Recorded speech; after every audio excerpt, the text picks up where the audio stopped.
spoken about a dozen times on this very story or something similar to this. What is happening here? Are police shelving crimes? Are they just looking at them saying, look, there's never going to be the intelligence to back this up, so we might as well stop now? What's going on? A number of reasons, and you're absolutely right. We've been here many times talking about the police service and what they do well and what they don't do well. You know, policing has been on a life support for a number of years, and it really isn't looking good for them. This is nationally, it's not even just one police service or police force. If you look nationally at them, there's 22 police services that have been identified as being inadequate by His Royal Majesty's Inspectorate. So there's a real crisis. How have we got to where we are? What is it? And the thing is that policing hasn't been effective at preventing or fighting crime for a number of years. And there's a number of reasons for that. And that's because there's been a change in, society as a whole in social issues. And they've been dealing with things that weren't police work. 80% of policing wasn't about solving or detecting crime. It was about doing other things. And there's been a number of reasons for that. Austerity cuts, which not only policing has faced, but other agencies have faced as well. And policing became the social services of first resort instead of becoming what they should be, social services of last resort, getting to an incident and signposting. There's also been austerity cuts, as I've mentioned. In 2010, there were 20,000 police officers cut and 20,000 police staff. And we've heard a lot about uplift figures from the Home Secretary saying that there's going to be uplift of 20,000 police officers. But effectively, if you look at the loss of number of police officers, that just replaces the number of police officers that have been lost in 2010. Along with that, you've got a lot of experienced police officers leaving, retirements, a lot of resignations, low morale. And they haven't quite been able to catch up. So there's been a lack of resources, lack of staffing. Performance has been an issue for a long, long time. Police officers are not good at investigating crime, and they haven't had that skill. You know, when I joined, I could look at police officers that were more experienced that could help me.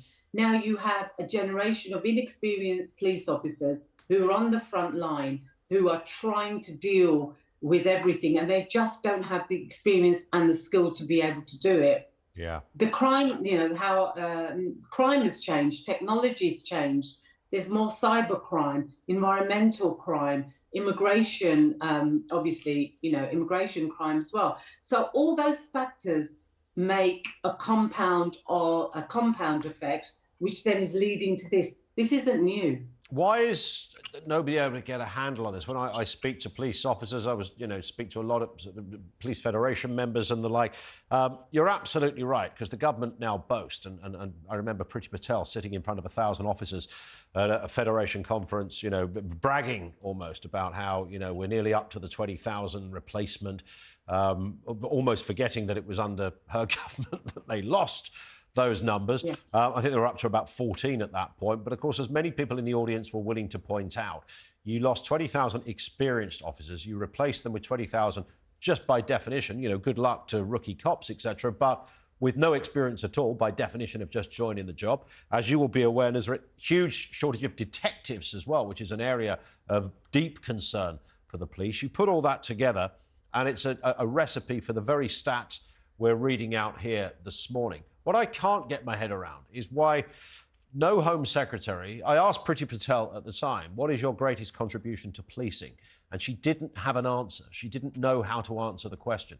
I put a similar comment to Suella Braverman when she was Home Secretary, which was only about half an hour ago. Again, no answer there as well. You'd think, is there nobody that can get a handle on this and go, look, firstly, we've got to separate cybercrime. You almost need an entire new police force, stroke service, for cybercrime, only do that and nothing else.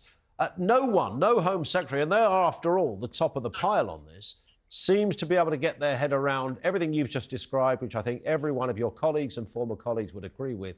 It seems the Home Secretary is unable to even begin to get on the first rung of the ladder in understanding the problem.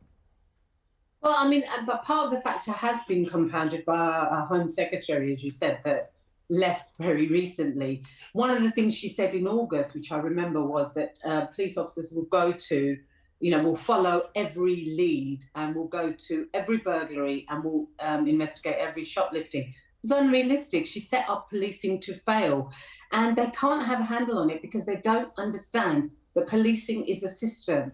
You have to look holistically at policing. You cannot separate policing into little sections, and that's what they've tried to do.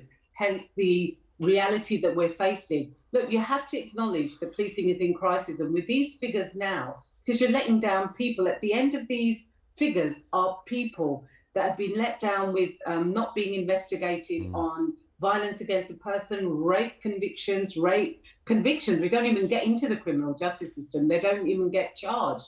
So you're letting down victims. There's been a lack of trust and confidence. Policing has to, ministers and policing have to take responsibility for this. The only way that I think this can be solved is by having holistic reform. Everybody shied away from saying that we really need to unpick this, because there's a lot that's been packaged together, and start to have a reform. We need to go back, or policing needs to go back, to community policing, intelligence-led policing, which will solve a lot of the issues. Communication, more investment in that. I've heard a lot of this, let's go back to basics. What does that actually mean when we break it down, going back to basics? It doesn't mean anything, I don't think. It's a nice little kind of vacuous platitude that's wheeled out with no obvious real meaning to it.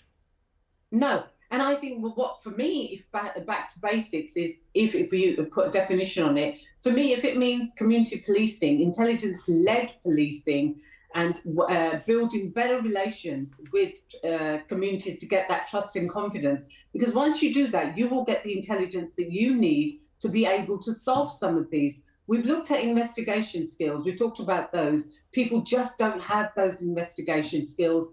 They're overstretched. They don't know how to deal with something. If you have a crime coming in front of you, you don't know how to deal with it properly, you're not going to be able to solve it. There's lots of suspects, crimes where the suspect isn't even identified. And if you've reported a crime recently, you will know that you're actually going to have to put the package together yourself, do your own investigation, and then it still doesn't get solved. So we're in a real crisis. So we need to go and really reinvest in policing, which they say they're going to be reinvesting, putting millions and billions back. But they actually need to have a look at more than just reinvestment. That's one part of the jigsaw puzzle. For me, it's reinvestment, it's looking at reform, because there's cultural issues as well in policing, which have led to low trust and confidence. And when you go into that spiral, you're where we are today. It's unacceptable. Accountability has to be made at the highest level. And it's not just commissioners of police or chief constables. This has to go to the very top of the politicians. The mayor has to be held accountable because he's in that chain, as well as the Home Secretary. And that's where we need holistic reform, and it needs to be now, because the life support machine is really towards the end of policing. And it's such a tragedy. That it has to be solved. Just briefly, Nusrit, I often hear people say, actually, what you need is somebody to come in who's run something before, outside of policing completely. And we used to do phone-ins on radio about this. Who would you like to be your Prime Minister? And people would say, what about the Chief Executive of Marks and Spencer's or Tesco or somebody like that? Bringing James Dyson, or someone who knows how to, maybe not him, but somebody who knows how to run things and actually take more of an objective look at this. Is that a possibility, that it needs a non-police person, a non-political person,